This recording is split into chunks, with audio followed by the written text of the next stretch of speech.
We model 8.6 inflation right now. I guess we're migrating to 5.x inflation, and then we're on our way somehow to 2% inflation.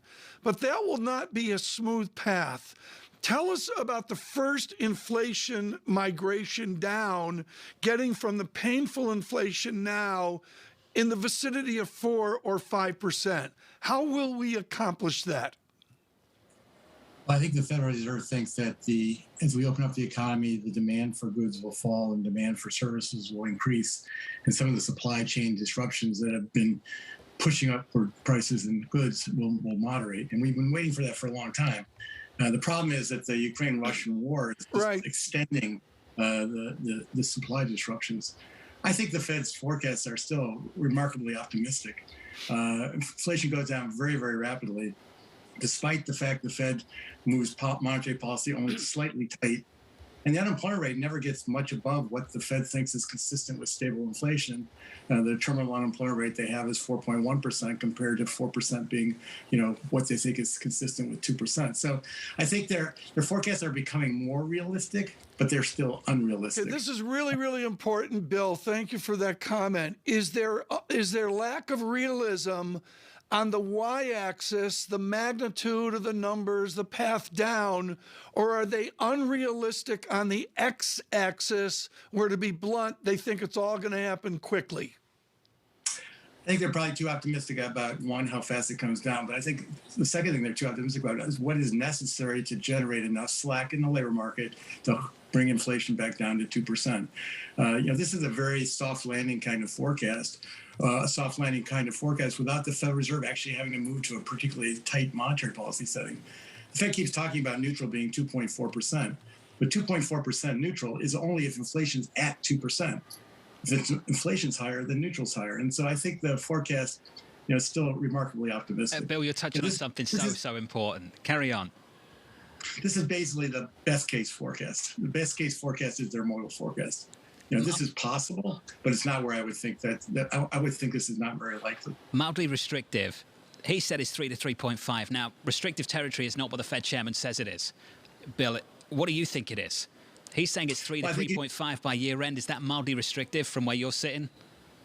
It depends on what's happening to inflation and inflation expectations. If inflation's high and inflation expectations are a little bit elevated, then neutral's higher.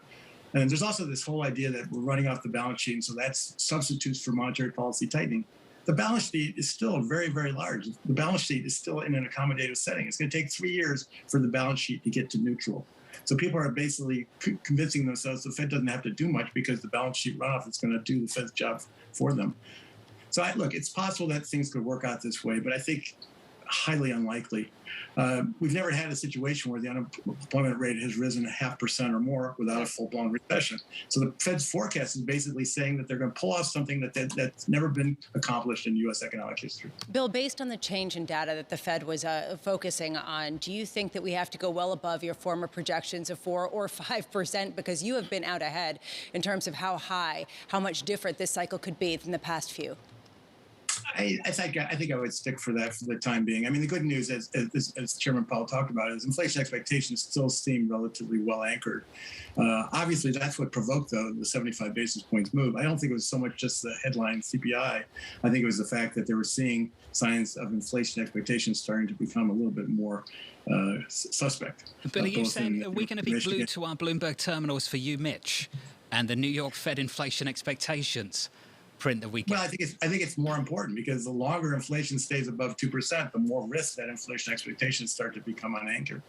Fascinating stuff, Tom. For anyone who's following, extraordinary important. You, Mitch, the next date in the diary is June 24th, which apparently has taken on this whole new meaning since the chairman talked about it in such a way in the news conference. Bill Dudley, you wrote in a book for me years ago, there's not a moment to lose. And obviously the Fed delayed here, and in 2020 hindsight, there were some real challenges. What is the Dudley prescription now for the Fed to get the credibility back and to manage the message more efficiently rather than having the bond market be the chairman of the Fed? How do they get back to messaging when what Lisa, 14 people are going to speak in 10 days? I mean, Bill Dudley, how do they take back the message?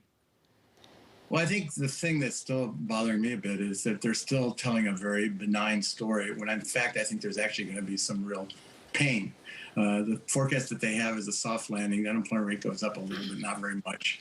And it all works out pretty nicely.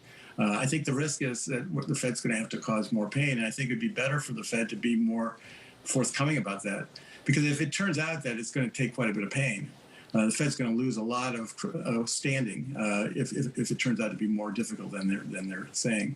They're also putting a lot of the responsibility not on themselves but on external developments, the war in Ukraine. Right. I think the Fed has to take the world as it is and do the job that's required to get inflation back to 2%. I agree that the job is harder now, but some of that is the Fed's doing, not just external events.